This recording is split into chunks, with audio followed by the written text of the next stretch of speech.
கேள்வி பார்வையாளருக்கு வணக்கம். இந்த நேர்காணலில் நாம் சந்திக்க இருக்கும் சிறப்பு விருந்தினர் அண்ணா திராவிட மக்கள் முன்னேற்ற கழகத்தின் பொதுச் செயலாளர் வழக்கறிஞர் பசும்பொன் பாண்டியன் சார். வணக்கம்.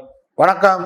தமிழ்நாடு அரசியல் களம் தற்போது பரபரப்பாக இருக்கிறது. நேற்றைய தினம் பசும்பொனுக்கு சென்று வந்த முன்னாள் அமைச்சர் அதிமுகவினுடைய முக்கிய புள்ளியாக இருந்த செங்கோட்டையன் அவர்கள் எடப்பாடி பழனிசாமி அவர்களை கட்சியினுடைய அடிப்படை உறுப்பினர் பொறுப்பிலிருந்து நீக்கப்பட்டிருக்கார். நேற்றைய தினம் உங்களுக்கு தெரியும், பசும்பொன்ல சசிகலா, டிடிவி தினகரன், ஓபிஎஸ் அவங்களாம் ஒன்றா சேர்ந்து அதிமுக ஆட்சி மலர்ன்ற மாதிரியான பல்வேறு கருத்துக்களை செஞ்சாங்க. இந்த நிலையில தேவர் நினைவிடத்துக்கு சென்று வந்த செங்கோட்டையன் அவர் நீக்கப்பட்ட கருத்தை நீங்க எப்படி பாக்குறீங்க? நேற்றைக்கு நம்முடைய நடிகர் கருணாஸ் பேட்டியை தேவர் நினைவிடத்துல நான் பார்த்தேன். ஓகே. அவர் பேட்டி கொடுத்துட்டு இருந்தாரு. அப்பதான் நாங்க வெளியே வந்துகிட்டு இருந்தோம். அவர் கருத்தில் எனக்கு மாறுபட்ட கருத்து இருந்தாலும் ஒரு நம்பிக்கை அவர்கிட்ட இருக்கு. என்ன நம்பிக்கையை சொல்றாரு? தேவர் நினைவிடம் என்பது சித்தர் வழிபாட்டு தலம். அவர் ஒரு சித்தர் தான். அவரை நினைத்து வழிபட்டால் நன்மைகள் நடக்கும் அப்படின்ற ஒரு நம்பிக்கையே என் வாழ்க்கையே நடந்திருக்கு. நான் சாதாரணமானாலும் இனி சட்டமன்ற உறுப்பினரால் ஆக்குனது இந்த தேவர் நினைவிடத்துக்கு நான் சித்தரை வழிபட்ட காரணத்துக்காக வந்தேன்னு அவர் வாக்கு மூலமாக ஒப்புதல் வாக்கு மூலம் மாதிரி கொடுத்துருக்காரு. அவர் நம்பிக்கை, அந்த நம்பிக்கையை வெற்றி பெறட்டும். அதுக்கு நம்முடைய வாழ்த்துக்கள். அது வேறு, நமக்கு அதில் நம்பிக்கை இல்லைன்றது வேற. அவர் ஒரு தேச தலைவர், விடுதலை போராட்ட வீரர், ஒரு சுதந்திர மாவீரன். அவருக்கு வீர வணக்கம் செலுத்துவதுதான் நம்முடைய மரபு. ஆனா அவர் ஒரு நம்பிக்கையோட சொன்னாரு. அந்த கருத்து ஒரு அவருக்கு ஏற்றுக்கொள்ளக்கூடிய கருத்து தான். ஆனா அந்த கருத்து எடப்பாடி பழனிசாமிக்கு எதிராக இருக்கு. எப்படி இருக்குன்னு கேட்டா, சித்தரை வழிபட்டா நன்மை கிடைக்குமா? செங்கோட்டையன், நீ சித்தரை வழிபட வந்திருக்கியா? தேவரை நீ வழிபட வந்ததுக்காக உன்னை கட்சி நீக்கிறேன்பா அப்படின்னு தன்னுடைய ஜாதி வெறிய எடப்பாடி பழனிசாமி மீண்டும் முக்குலத்தோருக்கு எதிராக, முக்குலத்தோருடைய தலைவராக, ஒட்டுமொத்த தமிழ் சமுதாயத்துக்கு பாடுபட்ட முத்துராமலிங்க தேவர் நினைவிடத்திற்கு வீர வணக்கம் செலுத்த போனா நான் நீக்குவேன் கட்சியை விட்டு. 24 நேரம் கூட நான் பொறுமையா இருக்க மாட்டேன். முக்குலத்தோருக்கு எதிரான நடவடிக்கை தான் என் நடவடிக்கையே அப்படின்றத பகிரங்கமா இன்னைக்கு செங்கோட்டையன் நீக்கத்தின் மூலமா தெரியுது. ஏன் ஒரு 2 நாள் அவகாசம் எடுத்தனா? செங்கோட்டையன் என்ன கட்சிக்கு விதிமுறைக்கு தவறாக நடந்து கொண்டார் எடப்பாடி? முக்குலத்தோர் சமுதாயம் நினைக்காதா? தொடர்ந்து முக்குலத்தோர் சமுதாயத்தை தீண்டத்தகாததான எடப்பாடி நீங்க பார்த்துக்கிட்டு இருக்கீங்க. அந்த சமூகம் என்றாலே உங்களுக்கு வெறுப்புணர்ச்சியா இருக்கு. கால் புணர்ச்சியை காட்டுறீங்களே, ஒவ்வாமையை காட்டுறீங்களே. எந்த தவறும் செய்யாத செங்கோட்டையன் ஏற்கனவே ஒன்றாக இருந்தவர்கள், ஒரே இடத்தில் பயணித்தவர்கள், சசிகலா அம்மாவா இருந்தாலும், நம்ம டிடிவியா இருந்தாலும், ஓபிஎஸ் இருந்தாலும் ஒரு இடத்தில் இருந்தவர்கள். அவர் தேவர் நிலையிடத்துக்கு வரும்போது சந்திக்கிறார். செங்கோட்டையன் பெருசா ஒன்றும் பேட்டியில கட்சிக்கு விரோதமான எந்த பேட்டியும் கொடுக்கல. அவரு தேவரை வழிபட்டார். தேவரை வழிபட்டது குற்றமாப்பா? அப்ப எவ்வளவு பெரிய உங்க மனசுல ஒரு விரோதத்தை, குரோதத்தை எடப்பாடி பழனிசாமி காட்டுறீங்க. நிர்மலா சீதாராமனை கட்சியின் தலைமையை மீறி பொதுச் செயலாளர் உன்னையே சொல்லிட்டு இருக்கிற எடப்பாடி பழனிசாமி மீறி நிர்மலா சீதாராமனை போய் பார்க்க போறாரு. 1க்கு 2 தடவை பார்த்திருக்கிறாரு. அமித்ஷாவை பார்த்து வந்திருக்கிறாரு. அப்பெல்லாம் கட்சி நடவடிக்கை எடுக்கிறதுக்கு தைரியம் இல்லாத, துணிவில்லாத ஒரு கோலை எடப்பாடி பழனிசாமி பசும்பொன் முத்துராமலிங்கத்தவருக்கு வீர வணக்கம் செலுத்திற்காக செங்கோட்டையனை நீக்குவதா? கேள்வி. அது 24 மணி நேரம் கூட ஒரு தாங்க முடியலையே. நான் எப்படியே சொல்லிட்டு வர்றேன், பல பேட்டிகள்ல தெளிவா சொல்லிட்டு வர்றேன். நேற்று அவங்க சந்திச்சது ஒன்றும் பெரிய இமாலய சாதனை இல்லை. ஒரே கட்சி, பல ஆண்டுகளாக ஒன்றாக இருந்தவர்கள், ஒன்றாக பயிற்சி எடுத்தவர்கள், ஒன்றாக பணிபுரிந்தவர்கள், ஒன்றாக களத்தில் நின்றவர்கள். இன்னும் சொல்லணும்னா, உங்களை எல்லாம் அடையாளம் காட்டியவர் சின்னம்மா சசிகலா. அவங்கள செஞ்சது தவறா? சின்னமா ஒரு முக்குளத்தோர் வகுப்புல பிறந்ததுக்காக செங்கோட்டையன் கொங்கு மண்டலத்திலிருந்து வந்து வணக்கம் செலுத்தியது தவறுன்னு கருதுறாரா எடப்பாடி பழனிசாமி? எதுக்காக நீக்க? இந்த இடத்துல என்ன எனக்கு புரியலையே. நிர்மலா சீதாராமனை உங்க அனுமதி பெற்று டெல்லியில போய் சந்திச்சாரா? நிர்மலா சீதாராமனை சந்தித்ததற்கு நீ நடவடிக்கை எடுத்திருந்தால் வீரமான ஆளு. அமித்ஷாவை சந்திச்சதுக்கு நீங்க நடவடிக்கை எடுத்திருந்தா வீரமான ஆளு. நீங்க கொங்கு மண்டலத்துக்கு வரும்போது உங்களை அவாய்ட் பண்ணிட்டு உங்களை சந்திக்காம சென்றாரே நம்முடைய செங்கோட்டையன், அப்ப நீங்க நடவடிக்கை எடுத்திருந்தா தைரியமான ஆளு. இன்றைக்கு முத்துராமலிங்க தேவருடைய நினைவிடத்திற்கு வந்தது தவறா? அதான எடப்பாடி பழனிசாமியுடைய கருத்து, அதான அந்த கூற்று. நேற்று பேட்டி கொடுக்குறாரு, வெக்கம் இல்ல சூடு சொரணை இல்லையா எடப்பாடி பழனிசாமிக்கு? நான் கேட்கிறேன், முக்குளத்தூர்னா இந்த 3 பேர் தான் முக்குளத்தூரா? என் பின்னாடி இருக்குள்ள முக்குளத்தூர்ல வெக்கம் இல்லையா? இந்த 3 பேரும் மதுரையில எம்ஜிஆர் மேற்கு தொகுதி நின்று வெற்றி பெற்றார் எடப்பாடி பழனிசாமி. இப்ப இருக்கிற மேற்கு தொகுதி இல்ல, இப்ப செல்லூர் ராஜ் ஜெயிச்சிருக்கிற மேற்கு தொகுதி கிடையாது. அந்த மேற்கு தொகுதி அந்த பக்கம் இருக்கு. அந்த தொகுதியில் எம்ஜிஆர் வெற்றி பெற்ற மதுரையில ஊருக்கே அடையாளம் தெரியாத, ஊருக்கே தெரியாத, இந்த ஊரை சேர்ந்தவரை இல்லாத பாஜக கட்சி பேராசிரியர் சீனிவாச 2ஆம் இடத்துக்கு வர்றாரு. ஓ முக்குளத்து சிங்க மாவட்ட செயலாளர்கள் ராஜன் செல்லப்பா, செல்லூர் ராஜ், ஊத்தவாய உதயகுமார் 3 பேர் இருந்து 3ஆம் இடத்துக்கு போயிருக்கே. முக்குளத்தோட அடையாளம் இருந்தா ஏன் 2ஆம் இடத்துக்கு வர முடியல, 1ஆம் இடத்துக்கு வர முடியல? நீங்க நான் எடப்பாடியை கேட்கிறேன், நீங்க ஊடகங்கள்ல பெருசா சொல்றீங்க, ராமநாதபுரம் மண்ணில் பசும்பொன் முத்துராமலிங்கத்தை இருக்கிற நினைவுடன் இருக்கக்கூடிய மண்ணில உதயகுமார பொறுப்பாளராக போட்டிருந்தீங்க. பன்னீர்செல்வம் கடைசி 10 நாள் தான் போனாராங்க. புது சின்ன மாம்பழ பலாப்பழ சின்னத்துல நின்று 3 லட்சம் ஓட்டு வாங்கி 2ஆம் இடத்துக்கு வந்தாரு. 90,000 ஓட்டு கூட வாங்க வக்கற்ற முக்குளத்தூர் தானே உதயகுமார். முக்குளத்தூரின் அடையாளமா, முக்குளத்தூரின் பிரதிநிதியா எடப்பாடி நம்புறீங்களா இந்த உதயகுமார? 6 சட்டமன்றத்தில் ஒரு சட்டமன்றத்துக்கு 20,000 ஓட்டு வாங்குறதுக்கு வக்கற்ற ஒரு முக்குளத்தூர். அவரை எப்படி மக்கள் ஒத்துக்கல? இவங்களை முக்குளத்தூரின் அடையாளமா ஒத்துக்கிட்டாங்களா? நான் கேட்கிறேன் எடப்பாடி பழனிசாமி, என்ன நீங்க எதை மறைக்க பாக்குறீங்க? தேனியில ஆண்டிபட்டியில அம்மா நின்ற இடம், புரட்சியத்தில் எம்ஜிஆர் என்ற இடம், போடியில வெற்றி பெற்ற இடம், எம்ஜிஆரின் கோட்டை, ஆண்டிபட்டி அரசர்பட்டி அரசுபட்டி ஆக்கின ஊரு. அங்க வெக்கம் கெட்ட ஆர்பி உதயகுமார முக்குளத்தூர் சொல்றீங்களே எடப்பாடி, உங்களுக்கு இது மண்டையில கலந்து போச்சா? பைத்தியக்காரங்களா? நான் கேட்கிறேன். தேனியில எம்ஜிஆர் கோட்டைப்பா, அங்க உதயகுமார முக்குளத்தூர் ஒத்துக்கிறாம தான் டிடிவி தினகரன் 3.25 லட்சம் ஓட்டு வாங்கி 2ஆவது இடம். நீ ரெட்டால 90,000 ஓட்டு. மான வெக்க சூடு இல்ல உங்களாம் பின்னாடி முக்குளத்தூர் இருந்து என்ன பயன்? ஆர்பி உதயகுமார் என்ற ஒரு கேவலப்பட்டவன். யார் அவன்? அரசியல் மந்திரி ஆயிட்டா பெரிய தலைவன் அவன். யார் அவன்? டிடிவி வீட்லயும் டாக்டர் அவர் வீட்லயே உட்கார்ந்துகிட்டு இருந்தானே நீ வந்து என்ன புரட்சித்துல அம்மாவுக்கு பெரிய அரசியல் ஆலோசகராவன்.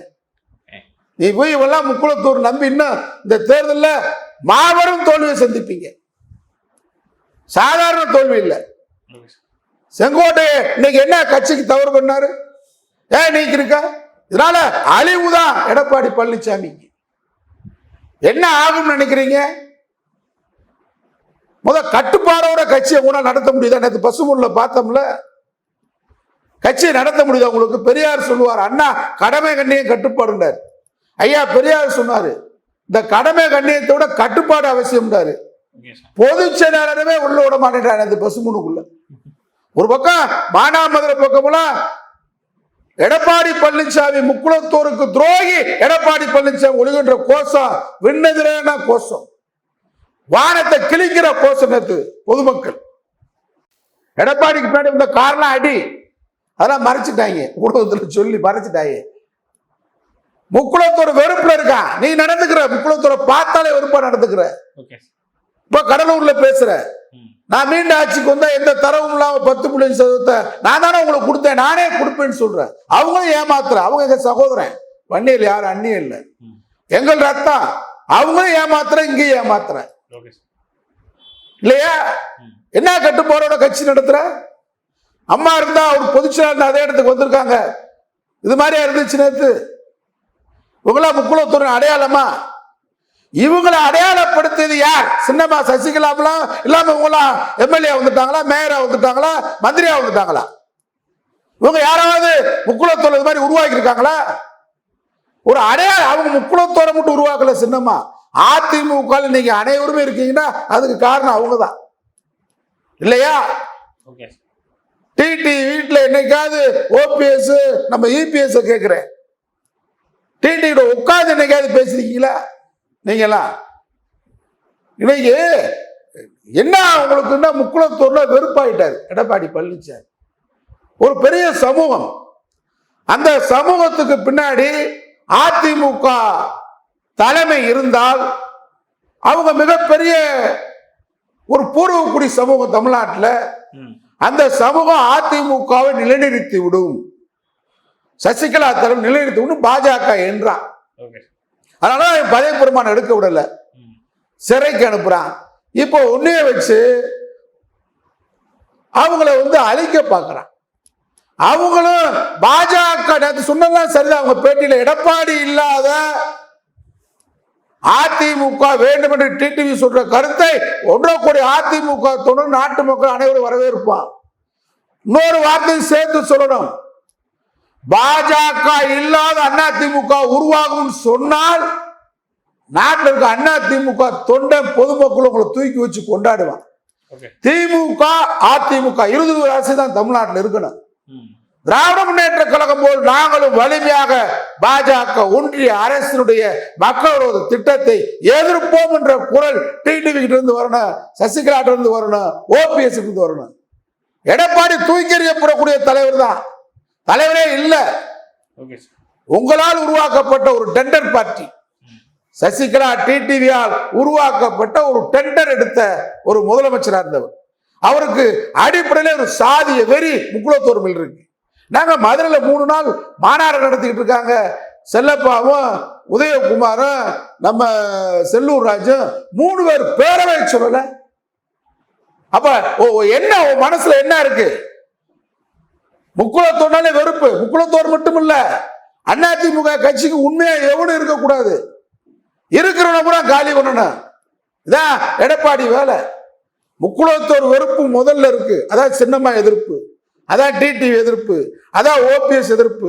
இந்த முக்குளத்தோரை போய் கொங்கு மண்டலத்தில் உண்மையான செயல் இருந்த செங்கோட்டை தேவர் நினைவெடுத்துக் கொண்ட தண்டனையா கட்சியை விட்டு நீக்கினது?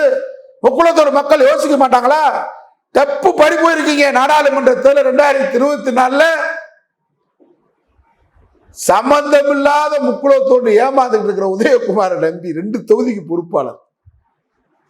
நீங்க முக்கியத்துவம் கொடுக்குற யாரு கொடுக்குறீங்க? உண்மையான தொண்டனை கொடுங்க. நேற்று நினைவெடுத்துக்கிட்ட யார பக்கத்துல வச்சிருக்கணும்?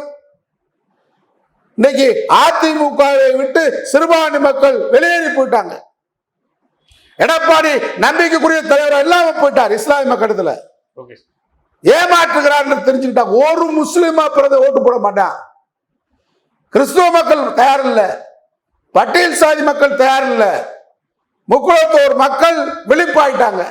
அதான் 6 இடங்களை டெப்பு காலி. கன்னியாகுமரியில் 5வது இடம், திருநெல்வேலியில் 4வது இடம், தூத்துக்குடியில காணவில்லை, ராமநாதபுரம் டெப்பு காலி, மதுரை 2வது இடம், திண்டுக்கல்ல மோசம், மிக மிக மோசம். உன் கட்சி துணை பொதுச்செயலாளர் நத்த விஸ்வநாதன், பொருளாளர் திண்டுக்கல் சீனிவாசன் ஊர்ல கட்சியே இல்ல அதிமுக தெரிஞ்சுக்கிறீங்க. பொருளாளரும் துணை பொதுச்செயலாளருக்கு ஊர்ல. தேனில டெப்பு காலி. எங்க இருக்கு இந்த முக்குளத்தூச்சிக்கு பின்னாடி மக்கள்? யோசிக்க, கொஞ்சமா யோசிக்கணும். எடப்பாடி விருதுநகர் மாவட்டத்துல மட்டும் கேடி ராஜேந்திர பாலாஜி முன்னாள் அமைச்சர். நான் இப்ப இங்க பூரா பாக்குறேன், கட்சி வேலை எவனும் பாக்குறது இல்லை. நான் சுத்தி போயிட்டு வரேன், தமிழ்நாடு கூட போயிட்டு வரேன். ராஜேந்திர பாலாஜி அவர்கள் திராவிட முன்னேற்ற கழகத்தை கடுமையாக விமர்சனம் பண்ணார் மந்திரியா இருக்கும்போது. நான் எதிர்வினை ஆட்டினேன். தளபதி முதலமைச்சர் ஸ்டாலின் அவர்களுக்கு கடுமையா பேசினார், நான் எதிர்வினை ஆட்டினேன். ஆனாலும் உண்மையவாறு பேசி பழக்கப்பட்டவன் நான். இன்னைக்கு கட்சி வேலை எங்கடா நடக்குதுன்னு பார்த்தா, அவர் ஒரு சிறுபான்மை பிரிவை சேர்ந்த முக்குளத்தூர் அல்ல. ஆனால் கடுமையாக அதிமுகவை அங்கே வளர்த்துக்கிட்டு இருக்கிறத பார்க்கிறேன். நீ அவருக்கு முக்கியத்துவம் கொடுக்குறியா? நேற்று பசும்பொன் தேவர் இடத்துல அவரை கூட்டு கோயில உட்கார வைக்கணும்ல, பூரா சுத்தி டெப்பு காலி. முக்குளத்து சிங்க இருக்கிற ஊர் பூரா. ராஜேந்திர பாலாஜி இருக்கிற விருதுநகர் நாடாளுமன்றம் மட்டும்தான் 4000 ஓட்டு வித்தியாசத்துல தமிழ்நாட்டில் மிக குறைந்த வாக்கு வித்தியாசம் தோற்ற ஊர் அந்த ஊர் தான். அவரை சும்மா விடுறியா? கட்சி நல்லா வளர்த்து வச்சிருக்காரு. நான் பாக்குறேன், ராஜபாளையம் போறேன், விருதுநகர் போறேன், சிவகாசி போறேன், சிறுவில்லிபுத்தூர் போறேன். இத்தனையிலையும் சிறுவில்லிபுத்தூர் சட்டமன்றத்தை ஜெயிக்க வச்சிருக்காரு. நம்முடைய தளபதி ஸ்டாலின் அவர்கள் ராஜபாளையத்தில் எதிர்கட்சி தலைவராக இருக்கும்போது பிரச்சாரம் பண்ணும்போது, தமிழ்நாட்டிலே இந்த தொகுதிக்கு நான் வந்திருக்கேன்னு சொன்னால் யாருக்கு எல்லா ஊர்லயும் ஓட்டு போடுங்கன்னு சொல்லி வந்தேன். ஆனா இந்த தொகுதியில மட்டும் ராஜேந்திர பாலாஜிக்கு ஓட்டு போடாயின்னு சொல்லி வந்திருக்கேன்னு சொல்லி நம்ம முதலமைச்சர் பேசினார். அந்த அளவுக்கு திமுக எதிர்ப்பை அதிமுக உண்மையா இருந்து சம்பாதித்துக் கொண்டவர் கேடிஆர். அவர் என்ன பண்றாங்க, உதயகுமார் போய் காலையில எந்திரிச்சா சிவகாசி போறேன், தொழிலதிபரை பார்க்குறேன், சிறுவில்லிபுத்தூர் போறேன், ராஜபாளையம் போறேன், சாத்தூர் போறேன், கோயில்பட்டி போறேன், போய் தொழிலதிபர்கள் கூட உனக்கு சீட்டு வாங்கி தெரிஞ்சு வசூல் பண்ணிட்டு வந்துறேன். கட்சி நல்லா வேலை பார்க்குறாள் கெடுத்து. இது எடப்பாடிக்கு தெரியுதா? முக்குளத்தோர் எதிர்ப்பு, இஸ்லாமியர் எதிர்ப்பு. கட்சியில இந்த கேடிஆர் மாதிரி இருக்கிற ஆளுக்கு முக்கியத்துவம் கொடுக்குறியா? அந்த மாவட்டத்தை 2ஆ உடைக்கிறது, அங்க 2 பேரை காலையில கூட்டுக்கு போய் எடப்பாடி வீட்டுக்கு கூட்டு போறது தான் நடந்துகிட்டு இருக்கு. சென்னையில ஜெயக்குமார், விழுப்புரத்துல CV சண்முகம். எங்க கட்சி இருக்கு? கட்சியில யாரும் வரக்கூடாதுன்னு நினைக்கிறேன். அதான் உச்சகட்டம். இன்றைக்கு அதிமுக நிலைமை என்ன ஆக போகுதுன்னு கேட்டா, 2026 சட்டமன்ற தேர்தலில் இதே வேகம் நீடித்தால், நான் ஒரு சர்ப்ரைஸாவே சொல்றேன், எடப்பாடியை தூக்கி விட்டுட்டு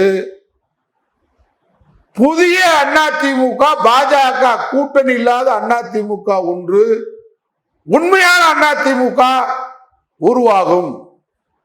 அதுக்கு தான் முழுமையா வந்துகிட்டு இருக்கு, வேகமா உருவாகும் கருதுறேன். எடப்பாடியை தொண்டர்களால் தூக்கி எறியப்பட்டு அதிமுக அலுவலகம் கைப்பற்றப்படக்கூடிய சூழ்நிலை வெகு விரைவில் வரப்போகுது. அதுக்கான சூழ்நிலையை செங்கோட்டையன், சின்னம்மா, டிடிவி, OPS உருவாக்குங்க தொண்டர்கள். அதாவது நீங்க புரட்சி தலைவர் எம்ஜிஆர் மறைவுக்கு பின்பாக ஜெயஜான் 2ஆ பிரிஞ்சிச்சு. 2 ஒன்னா பேச்சுவார்த்தை நடத்திக்கிட்டு இருந்தாங்க. பேச்சுவார்த்தை நடத்திட்டு இருக்கும் போதே தமிழ்நாடு முழுவதும் ஜெயஜா தொண்டர்கள் ஒருங்கிணைத்துட்டான் வெடி போட்டு. அது மாதிரி எடப்பாடி இல்லாத அதிமுகவை நீங்கள் உருவாக்கினால், பாஜக இல்லாத அதிமுகவை நீங்கள் உருவாக்கினால், வெடி போட்டு எடப்பாடியை தூக்கி விட்டுட்டு அதிமுக தொண்டர்களும் தலைவர்களும் இணைய தயாரா இருக்கிறாங்க. இதுதான் சூட்சமா இல்லையா? இதை தவற விட்டீங்களா? 2026 நீங்க தோல்வி அடைஞ்சதுக்கு பின்னாடி எடப்பாடியை விரட்டி அடிச்சுட்டு அதிமுகவை கைப்பற்ற வேண்டிய சூழ்நிலை உருவாகும். எச்சரிக்கை எடப்பாடி. நன்றி.